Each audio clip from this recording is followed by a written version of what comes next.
High court ಆದೇಶದಲ್ಲೇ ಹೇಳಿದೆ ಯಾತಕ್ಕೆ CBI ಕೊಡೋದನ್ನು ನಿರಾಕರಿಸಿದೆ ಅಂತೇಳಿ. ಲೋಕಾಯುಕ್ತ ಸಂಸ್ಥೆ ಸ್ವತಂತ್ರವಾಗಿದೆ.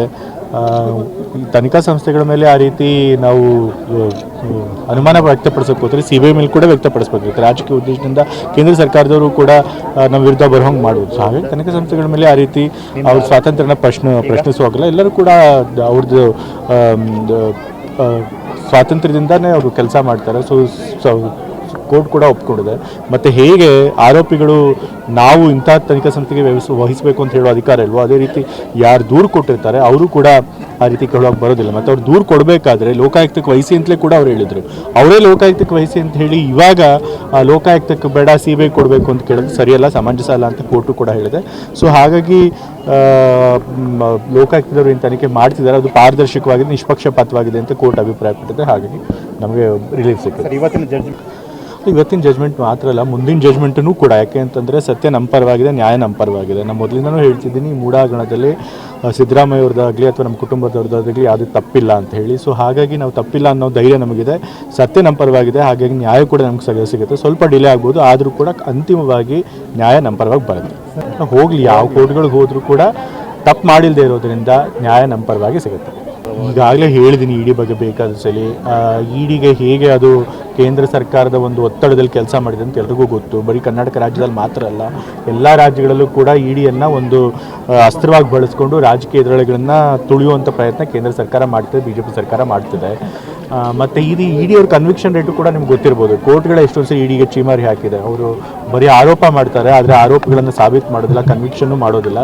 ಬರೀ ರಾಜಕೀಯ ಅಧಿಕಾರಿಗಳು ಯಾರ ಎದುರಾಳಿಗಳು ಯಾರಿರ್ತಾರೆ BJP ಅವ್ರಿಗೆ ಹರಾಸ್ ಮಾಡಬೇಕು ಅನ್ನೋ ಒಂದೇ ಉದ್ದೇಶದಿಂದ ಅವರು ಆ ರೀತಿ ತನಿಖೆ ಮಾಡ್ತಾರೆ ಅಷ್ಟೇ.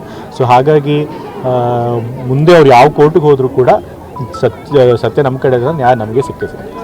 ಅಲ್ಲ, ಇವಾಗಿಂದ ಹೇಳ್ತಿಲ್ಲ, ಅವ್ರು ಯಾವಾಗಿಂದ ಹೋದ ವರ್ಷದಿಂದನೂ ಹೇಳ್ತಾ ಇದ್ದಾರೆ ಮುಂದಿನ ತಿಂಗಳು ಬದಲಾಗ್ಬಿಡ್ತಾರೆ, ನೆಕ್ಸ್ಟ್ ಸೆಷನಲ್ಲಿ ಬದಲಾಗ್ಬಿಡ್ತಾರೆ ಅಂತ. ಸೊ ಹಾಗಾಗಿ ಅವ್ರು ಜ್ಯೋತಿಷ್ಯ ಹೇಳ್ಕೊಂಡೇ ಬರಲಿ, ಕೊನೆಗೆ ಅದೇ ಕೆಲಸ ಅವ್ರು ಕಾಯಂ ಆಗುತ್ತೆ.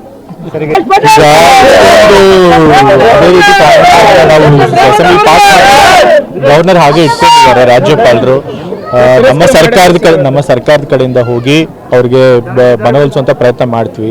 ಅದಾಗಲಿಲ್ಲ ಅಂತಂತಂದರೆ ನಾವು ಕಾನೂನು ಪ್ರಕಾರವಾಗಿ ನಾವು ಏನೇನು ಆಪ್ಷನ್ಸ್ ಎಕ್ಸ್ಪ್ಲೋರ್ ಮಾಡ್ಬೋದು ಅದನ್ನು ಮಾಡಿ, ನಮ್ಮ ಅಸೆಂಬ್ಲಿಯಿಂದ ಪಾಸ್ ಆಗಿರೋದು ಕಾನೂನು ಪ್ರಕಾರ ಪಾಸ್ ಆಗಿದೆ, ಹಾಗಾಗಿ ಹಕ್ಕನ್ನು ಪಡ್ಬೋದು.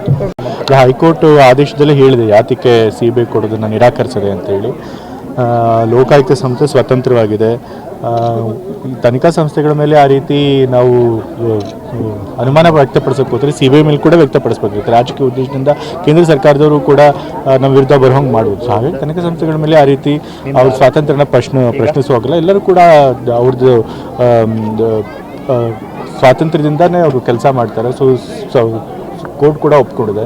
ಮತ್ತು ಹೇಗೆ ಆರೋಪಿಗಳು ನಾವು ಇಂಥ ತನಿಖಾ ಸಂಸ್ಥೆಗೆ ವಹಿಸಬೇಕು ಅಂತ ಹೇಳೋ ಅಧಿಕಾರ ಇಲ್ವೋ, ಅದೇ ರೀತಿ ಯಾರು ದೂರು ಕೊಟ್ಟಿರ್ತಾರೆ ಅವರು ಕೂಡ ಆ ರೀತಿ ಕೇಳೋಕೆ ಬರೋದಿಲ್ಲ. ಮತ್ತು ಅವ್ರು ದೂರು ಕೊಡಬೇಕಾದ್ರೆ ಲೋಕಾಯುಕ್ತಕ್ಕೆ ವಹಿಸಿ ಅಂತಲೇ ಕೂಡ ಅವ್ರು ಹೇಳಿದರು.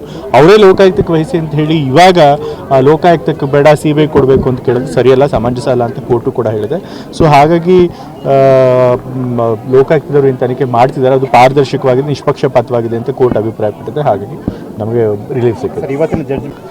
ಇವತ್ತಿನ ಜಜ್ಮೆಂಟ್ ಮಾತ್ರ ಅಲ್ಲ, ಮುಂದಿನ ಜಜ್ಮೆಂಟೂ ಕೂಡ. ಯಾಕೆ ಅಂತಂದರೆ ಸತ್ಯ ನಮ್ಮ ಪರವಾಗಿದೆ, ನ್ಯಾಯ ನಮ್ಮ ಪರವಾಗಿದೆ.